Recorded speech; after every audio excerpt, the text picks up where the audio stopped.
بسم الله الرحمن الرحيم اقرأ باسم ربك الذي خلق خلق الإنسان من علق اقرأ وربك الأكرم الذي علم بالقلم علم الإنسان ما لم يعلم. Assalamu alaikum warahmatullahi wabarakatuh. Wanafunzi wa darasa la kwanza hadi darasa la 7 wa somo la elimu ya dini ya Kiislamu kwa shule za msingi, na wale wote wanaofuatilia mfululizo wa vipindi hivi, na wakaribisheni katika kipindi chetu kingine katika fani ya tauhid kwa darasa la kwanza, kipindi ambacho tunaangalia ni nani muumba wa mbingu na ardhi na vyote vilivyomo.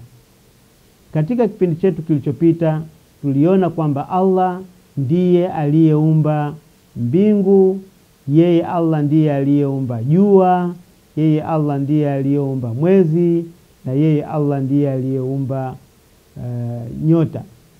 Vyote hivi vina mwanga. Jua lina mwanga mkali na joto kali kwa sababu limewezeshwa kufanya hivyo na Allah. Mwezi nao una nuru kali ambayo inapendeza, lakini yote hiyo aliyewezesha ni Allah subhanahu wa ta'ala. Vitu vyote hivi vinaelea angani, havianguki kwa sababu vimepewa uwezo na Allah subhanahu wa ta'ala. Lakini pia haitoshi, tukaona kwamba vitu mbalimbali, madirisha, milango, nyumba, kalamu tunazotumia, madaftari tunayoandikia, yote haya yana watengenezaji wake ambao wote tunawaita ni wataalamu. Aidha ni fundi cherehani kama ni nguo, ni fundi mwashi kama ni ujenzi wa nyumba, ni carpenter au fundi seremala kama ni mtengeneza nyumba na kadhalika.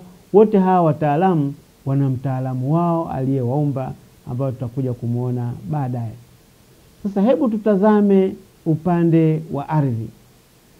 Tukitaka tuangalie ardhi, tunaangalia vitu vinavyotembea juu ya ardhi ni nini. Kwanza tunaona kuna gari. Nani aliyetengeneza gari? Ukitazama gari limetengenezwa na fundi magari. Lakini jingine utaona kwamba hapa ardhini ukitembea tunakuta kwamba unakutana na redio, unakutana na luninga. Nani aliyeunda redio hii? Unakuta kwamba huyu aliyeunda redio ni fundi wa redio. Na nani aliyeunda ndege ambayo tunaona ndege watu wanapanda? Ndege hizo ambazo zinapaa kwenye viwanja vya ndege si mwingine isipokuwa ni fundi wa ndege. Sasa tukitazama huku mahali ambapo vitu vinaanzia, ambapo ni ardhi, tunaweza tukaanza kujiuliza ni nani aliyeiumba ardhi na kuitandaza?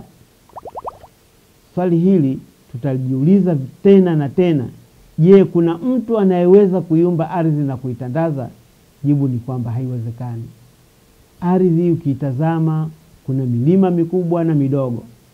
Angalia kwa hapa Tanzania kwa mfano, kuna mlima wa Kilimanjaro ambao ni mrefu kuliko yote barani Afrika. Lakini vile vile ni nani aliyeweza kusimika milima hii juu ya ardhi? Je, kuna mtu anayeweza kuiumba milima na kuisimika ardhini? Ni nani aliyeumba maji yaliyomo baharini, ziwani na mitoni? Je, kuna mtu anaweza kuyatengeneza maji na kuyajaza baharini, maziwani, mitoni na mabwani? Jibu ni kwamba huwezi kumkuta mtu anayeweza kufanya hayo.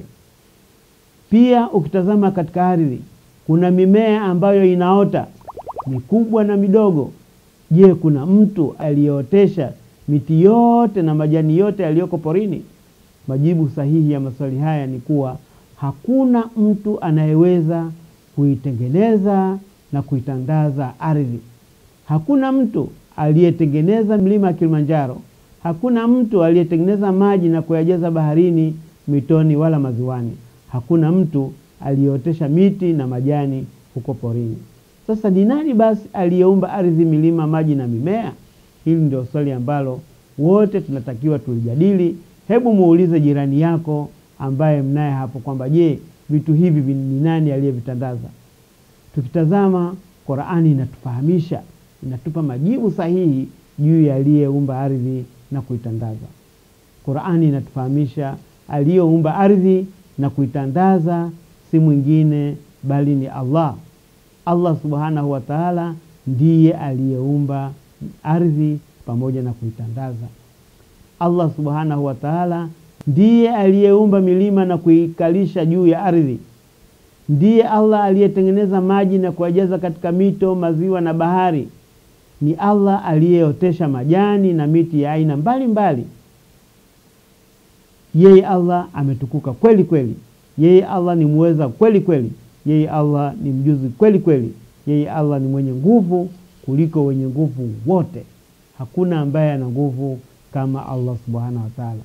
Kwa hiyo tukitazama Qur'ani sura 25 aya ya 59, Mwenyezi Mungu anatufahamisha juu ya nani aliyeumba ardhi na kuitandaza. Anasema alladhi, yeye Allah alladhi khalaqa as-samawati wal arda wama bainahuma, kwamba yeye Allah subhanahu wa ta'ala ndiye ambaye ameziumba mbingu na ardhi na vilivyomo ndani yake. Yeye Allah ndiye aliyeziumba mbingu na ardhi na vilivyomo ndani yake. Kama tulivyoona jua, mwezi na nyota vimeumbwa na Allah, na vile vile milima, maji, mito, maziwa, milima, vyote hivyo Qur'ani inatufahamisha kwamba aliyeviumba si mwingine bali ni Allah subhanahu wa ta'ala. Kwa hiyo ukitazama mpaka hapa tumeona juu ya yale yanayotokea katika mbingu, na vile vile tumeona na baadhi ya vilivyopatikana katika ardhi, kwamba vyote si mwingine aliyevitengeneza isipokuwa ni Allah subhanahu wa ta'ala. Hata ukitazama kwenye watu na wanyama utaweza kujibu maswali yafuatayo: kuku ametoka wapi? Kuna watu ambao nawakumbuka, hata wewe jaribu kumuuliza jirani yako kuku ametoka wapi, wengi watakuambia ametokana na yai. Na kuja swali jingine, kwani yai limetoka wapi? Asema yai limetagwa na kuku. Yai la kwanza lililotagwa na kuku wa kwanza lilitokea wapi? Lilitokana na kuku wa kwanza. Kuku wa kwanza aliyetaga yai la kwanza alitoka wapi? Alitokana na yai la kwanza. Kwa hiyo unaweza kukuta bila shaka hapana mwisho wa maswali na majibu haya. Tunaweza kuuliza na kujibu maswali bila kufika mwisho. Labda tujiulize swali la mwisho ambalo tunaweza tukajiuliza, nani aliyemuumba kuku wa kwanza? Tukipata jibu swali hilo, basi ndio tutapata jibu sahihi kwamba kuku wa kwanza hakuna mwingine aliyemuumba isipokuwa ni Allah subhanahu wa ta'ala. Hata vile vile tukitazama kwa upande wa wanyama wafugwao, ng'ombe ni mnyama anayefugwa. Tunakula nyama ya ng'ombe. Nyama ya ng'ombe ukitazama ni tamu sana. Pia tunakunywa maziwa ya ng'ombe. Maziwa ya ng'ombe nayo ni mazuri sana. Ng'ombe amezaliwa na mama yake. Mama yake ng'ombe ametoka wapi? Unasema mama yake amezaliwa na mama yake. Endelea kuuliza na kujibu mpaka uchoke, lakini huwezi kupata jibu la mwisho. Tutapata jibu la mwisho iwapo tutauliza swali la mwisho lifuatalo: nani aliyemuumba ng'ombe wa kwanza? Tutakapojibu swali hili, kwa hakika tutakuwa tumepata jibu ambalo ni sahihi. Kwa hiyo watoto wanaweza kaulizana na mwalimu wao darasani.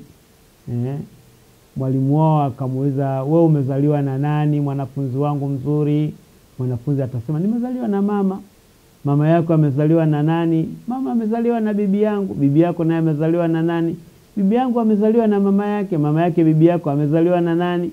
Kwa hiyo utakuta maswali haya na majibu yaliendelea mpaka kipindi kikaisha. Hakuna jibu la msingi litakaopatikana. Labda ustadhi angebadili swali la mwisho kwamba ni nani aliyemuumba binadamu wa kwanza? Bila shaka umeshapata majibu ya maswali yaliyoulizwa. Nani aliyemuumba kuku wa kwanza? Nani aliyemuumba ng'ombe wa kwanza?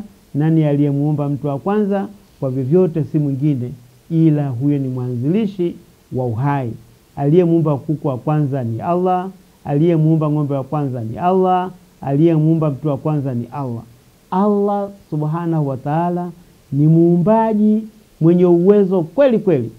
Allah amewaumba wanadamu, Allah ameumba wanyama, Allah ameumba ndege, Allah amewaumba wadudu na kadhalika.